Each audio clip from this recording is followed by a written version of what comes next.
Illinois Stories is brought to you by the Corporation for Public Broadcasting and by the support of viewers like you. Thank you. Hello, welcome to Illinois Stories. I'm Mark McDonald in Warsaw, where the bunting and the banners and the flags are all up in anticipation of celebrating their bicentennial. That's right, 200 years. While most communities in central Illinois are celebrating 150 or 175 years, they're readying for their bicentennial here. Well, Diane Heisler, I guess one of the reasons Warsaw traces its history back so far compared to other Illinois communities is that there was a little incident called the War of 1812, wasn't there? Right, that's true. And sitting on the banks of the Mississippi River made this an important spot.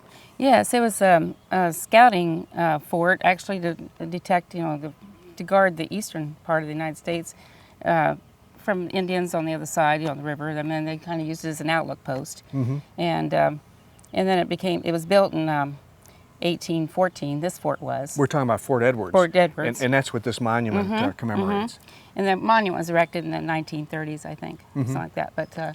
But we have, and then it was a fort for about 10 years. And then it became a trading post, furs and such. Mm-hmm. And Zachary Taylor was involved with erecting the fort, our president. Yeah. And, so a later president. He was a 3rd U.S. Infantry. He was a major at the time, and he was in charge of building this fort. Interesting piece of history. And Mr. Wilcox actually was stationed here also, and he stayed behind and helped with platting out Warsaw then itself. So it's a lot of history, and it just started right here. Yeah, so. I was in Warsaw on a story several years ago when they were doing some archaeological work on even an older fort, Fort Johnson, which is just downstream a little bit here. So, I mean, the date 1812 becomes important for that reason. They were building Fort Johnson, then 2 years later they were building Fort Edwards. Yes, yeah, Fort Johnson just was here maybe a part of a year, and it was abandoned because of actually fear, I think. Fear of being attacked and so on, and not being resupplied and with troops and supplies and things. And then I think the story goes they burned it down so that the enemy couldn't use it.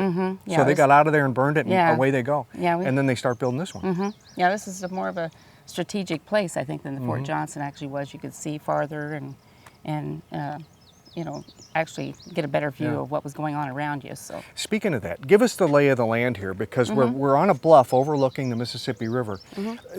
Tell us where we are, what's upstream and what's across the river and what's downstream. Okay, directly across the river here is Missouri, and there's the town Alexandria, which was an important go-between for the Warsaw and the shipping and so forth. They use that as a port also across the river. And then Keokuk, Iowa is just up the river where you see all the factories and things there. And the Des Moines River divides the two, Missouri and Iowa, coming out there. All right. And then Warsaw here. So I'm looking at 3 states right now. Okay. Yeah. Keokuk is where we see the city, that commercial activity up there. That's the southern end of Keokuk. Yes. Then the Des Moines River, then Missouri, and of course we're in Illinois. Yeah. Is there anything, did you say Alexandria, Missouri? Yeah. Is there anything going on over there anymore? No, just a few shops and homes. It's not a port, though. No, it's not a port anymore. Like Warsaw used to be a port. It's not a port anymore either, is it? Afraid not. Yeah. And it was one of the bustling cities of Illinois. Actually, it was. Our thing is, at one point, it was bigger than Chicago, because Chicago hadn't been, it was just getting started. A long time ago. Right. So we love to say that. It hoped to be the state capital at one time, but that didn't work out. And so, yeah, it's a lot of history in this, in this area. And we're on the side of the fort.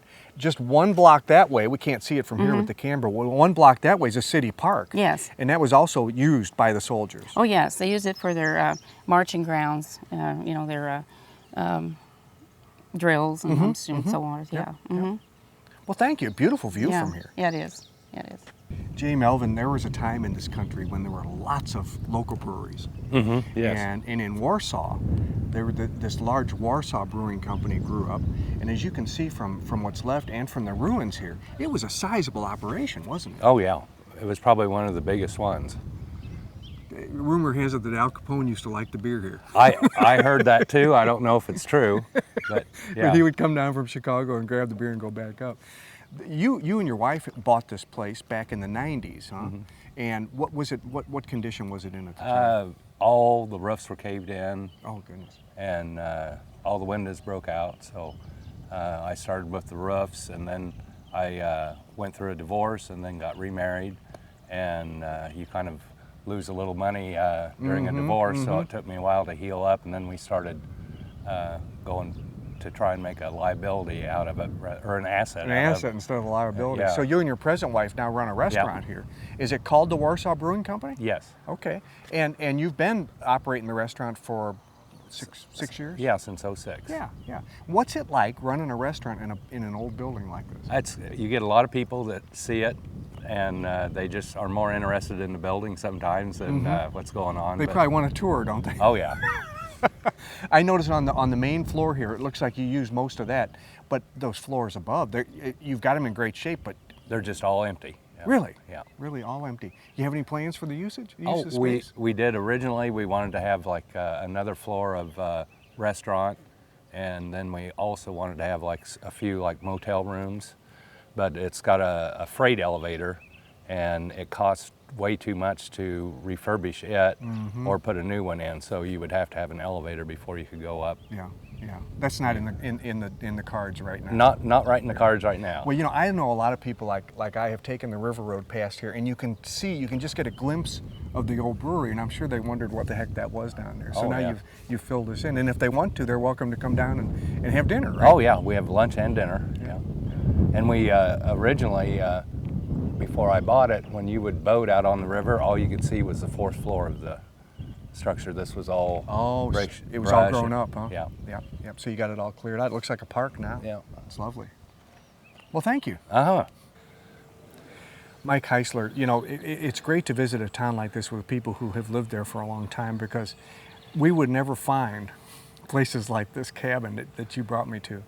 When I was asking you about old places in town, you know, well, there was that brick building from the 1850s, and there was that, but we're in front of a really old one here that was built out on top of looking down on the river. Right, 1814. 1814, my the records. goodness. Yes. And so what we thought we learned, or what I thought I learned about Warsaw, was that's about as far back as the town goes because of the forts that were built here. Correct. But there was more going on than just the fort. That's what I would assume too. Yeah. Yeah, definitely. Tell me about this place. How did they find this place? There's a house built around this cabin, you know, finally. And when they tore the house down, they discovered the cabin and preserved it like you see it today. Mm-hmm. So it was going to be demolished. Yes. And then whoever was doing the demolishing found that inside, what they had done at some point in its history was build sheet lumber around the log cabin. Right. And then they got that far and they said, whoa, we don't want to go any further. That's correct. 1814. Right. Use your imagination for me here a little bit. What in the heck do you think was going on in Warsaw in 1814? Well, we had the first settlers here. You know, I mean, just the very first. I don't know how many would have been here, but there was a number of them here. You know, ahead of the fort, or at the same time as the fort. You know, we was a state in 1818, and we're over at the river, probably where it all began. So there had to be some people here too. You know, at that time. And darn few of them, and tough as leather. Those probably a folks little had bit. to be, don't you think? Probably a little bit, yeah. But to build a two-story cabin, that's unusual. Yeah, it would be. I don't know how that come about. I really don't have any idea on that. But yeah, it would be. So outstanding. Yeah. Mike, when you're on Main Street here, you come to a little pocket park in Warsaw, and you can't help but notice this right next to the Soldiers Memorial. You can't help but notice this, and it says museum on the outside, and you say, no, wait a minute, how can that be a museum? Right. But it really is a very old part of a company that was important to Warsaw, wasn't it? Correct. Alber's Mill. Alber's Mill. Yeah. What did they make? They had ground flour. And they were down on the river. They was down on the river. So they were part of that busy port complex that was down there at one right. time. Yes, at one time they were. So how does this little brick structure happen to be here? Well, they took and at some point in time, you know, it became unprofitable for them to mill the flour. It turned into a feed mill at that time. It was a feed mill for numerous years. And then it took, and when they no longer was producing feed, building was bad and everything, they moved this here up here. This was the office and scale house for that whole facility down there. Okay. So they go out of business, they figured, well, we're just going to tear it down, but we don't want to tear everything down. Right.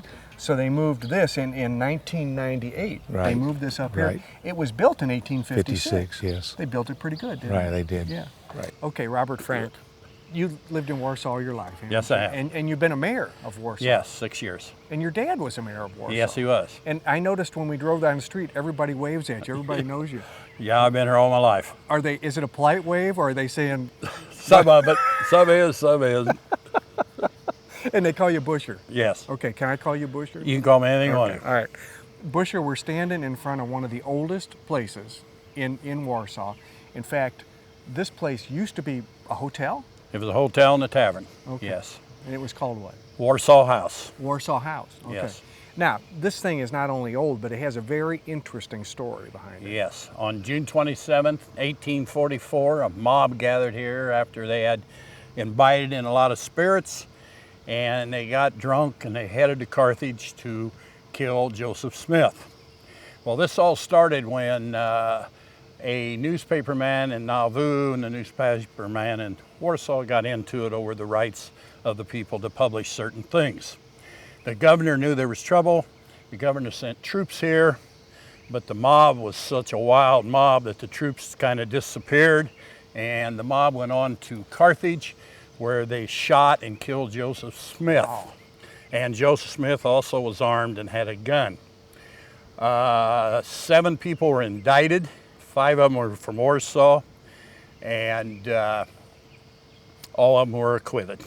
All of them were acquitted. All of them were acquitted. Now, this is a grim piece of history because, Yes. you know, when you go to Carthage, the old jail is still there. Yes. And it's a historic site, and you can go in and you can see where the bullets actually hit the walls.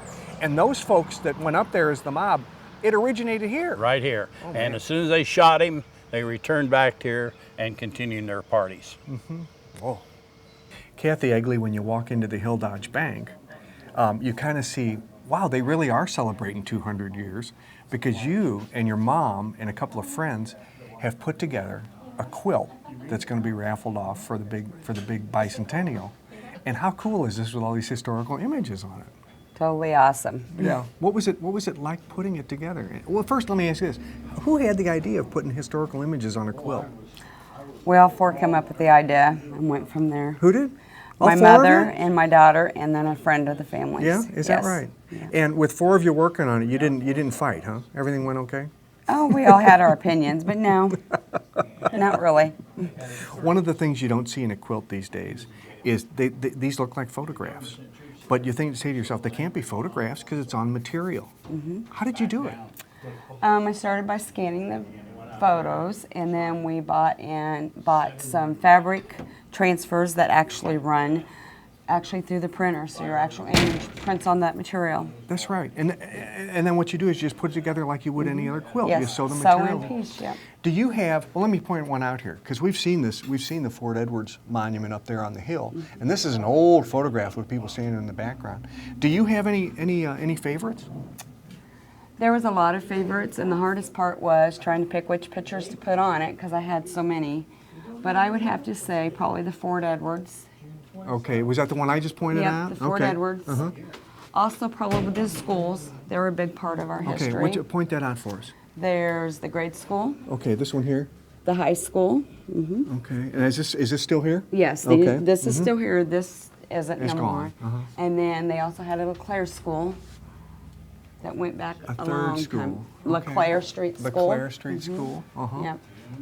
Okay, and you know the Warsaw Brewery. I'm looking Yes. behind you here. We were Right also here. up here.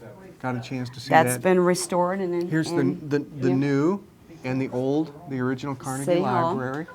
Wow. Well, somebody's going to get a real gift out of this, aren't they? Because whoever gets this, I hope whoever wins this, it knows somebody special who loves Yes. Warsaw. Because this would be a special piece, wouldn't it? Yes, it would be. Yes, it would be. And also, when this first started, the brewery was known as the Popelgiller Company, Oh. and they actually had vineyards and everything right out front. Well, Joe Clark, you and your colleagues got an idea, and we're going to talk about this in a little bit, about, our bicentennial's coming up, and it's going to be here faster than we know it. We got to do some things. Exactly. And we'll get to that. But first, I want to talk about this structure that's behind us. This old brick house looks like a schoolhouse, but you know, back then a lot of those were made out of wood, logs and wood. This one, they meant this one to last, didn't they? Yes, they did.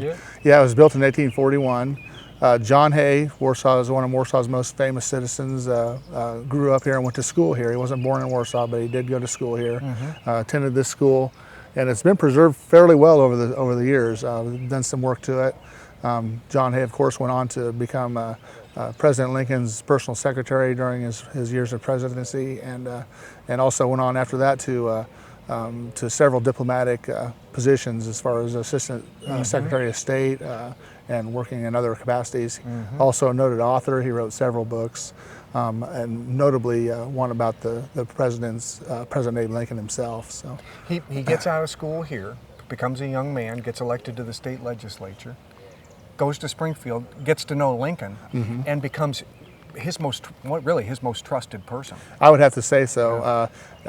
There's some other interesting information that we just came about a few weeks ago. A publisher in town during Lincoln's presidency in 1862 wrote a poem about a grandmother who had several, her husband, her son, her grandsons that had been killed during different wars over in the early period of our country, from the Revolutionary War all the way to the Civil War. Just enforcing what the good of what that meant to everybody, how much that sacrifice has meant to our country. And Mr. Lincoln, or President Lincoln, got a copy of the poem through John Hay, read it, and actually wrote a response back thanking Mr. Thomas Gregg, the publisher that wrote the poem, about the letter itself, or the poem itself. Wow. So, wow, and that's been authenticated and all that? Been authenticated, yeah.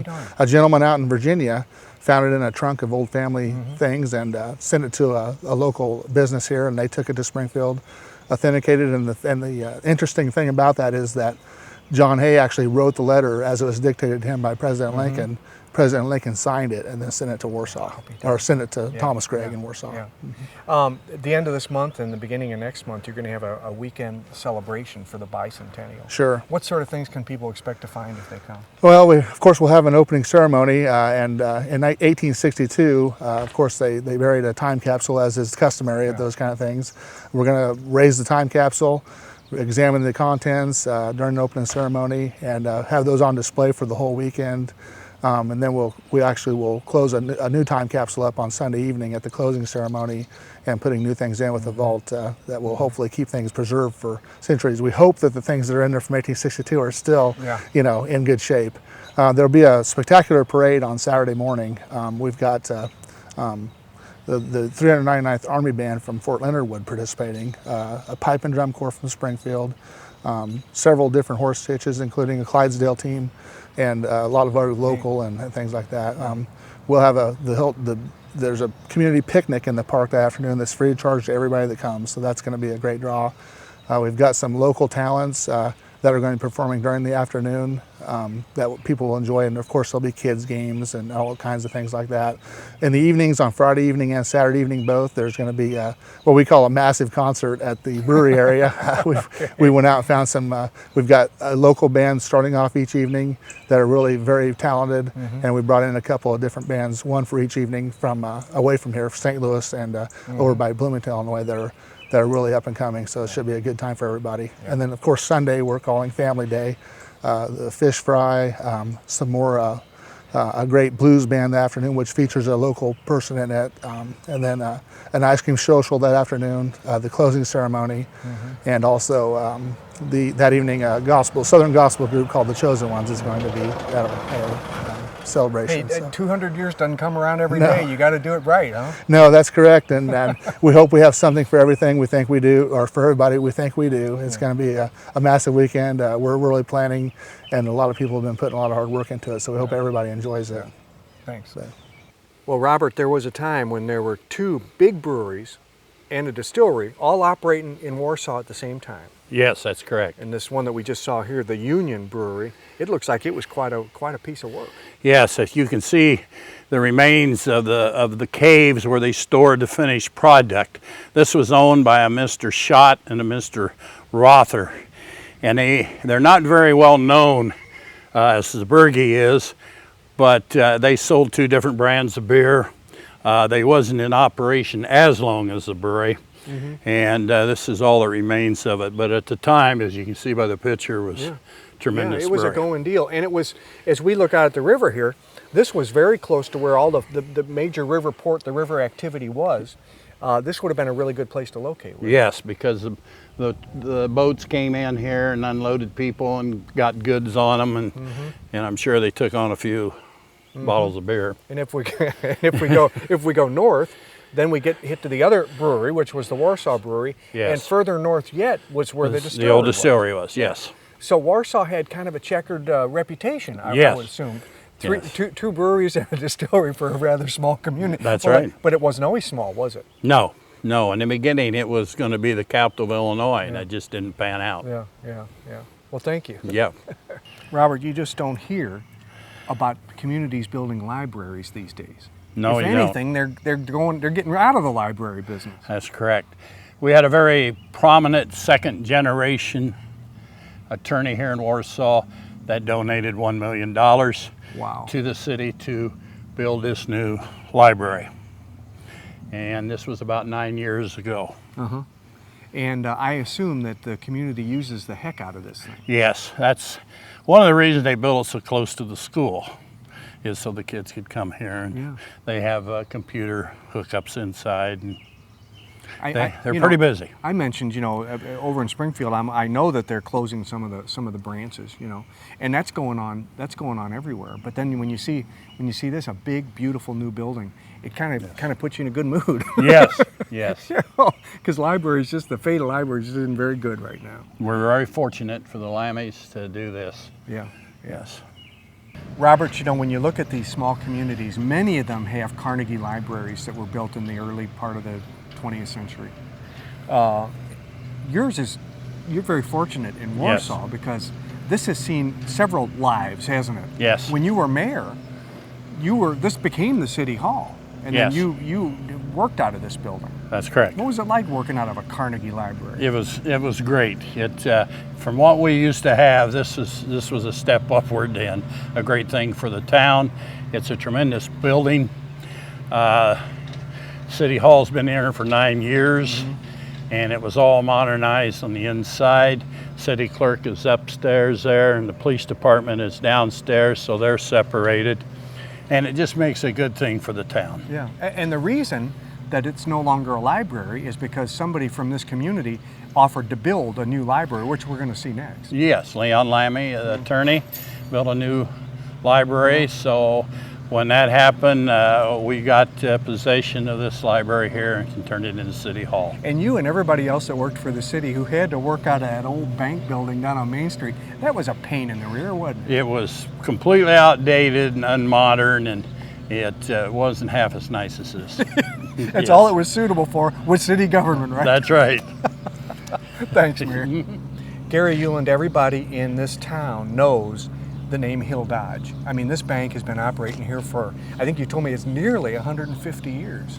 Hill Dodge was founded in 1864 as the first national bank of Warsaw, and it changed to Hill Dodge and Company about 20 years following that. Two gentlemen, Hill and Dodge, naturally formed the bank, and it's been in continuous operation since then. Wow. Are those families still involved in any way anymore? None whatsoever. No? Sad to say, we've kind of lost track of a lot of them. We did a little effort to try to track them down for a bicentennial, and they really haven't had much luck. But it's one of the oldest continually operated banks anywhere in the state. That's correct. Yeah. My latest, not confirmed, but word is we may be the second, and I wish I could have better information for you today on that, but I don't. That's amazing. If you go down Main Street here, you see that there was an older Hill Dodge bank built down there, and then back in, I think you said maybe 1904? 1905. 1905, this was built, and boy, it looks like a bank. Yes, it looks like the pillars and everything on it. Does. Yes, Yes, it does. Yeah, they moved up here in 1905, that is correct, and I've been in this location ever since.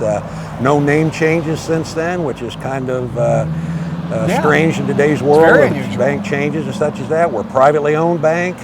I'm proud of it in our small town, and we've had a very loyal following of customers for many, many, many years. Me personally, no longer than I've been here, I'm in my third generation of grandfathers, sons, and grandchildren now I'm dealing with. And we've had the opportunity before. My owner, the owner of the bank, my boss has asked, do you want us to change, should we change the name to match up with the rest of the bank holdings? And I said, Dean, I don't think we should. People are proud of the Hill Dodge Bank. Let's leave it that way for as long as we can. Yeah. Well, thank you, sir. Thank you. Well, here's the vault they'll open on the 1st of July and be quite surprised, I think, as to what they find and what sort of repair it's in from the last time they did a time capsule here. And they'll take a new one and they'll bury it. And then in 50 years, they'll be surprised again.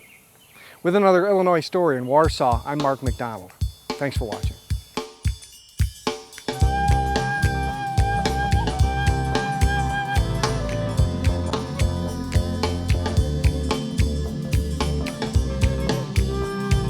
Illinois Stories is brought to you by the Corporation for Public Broadcasting and by the support of viewers like you.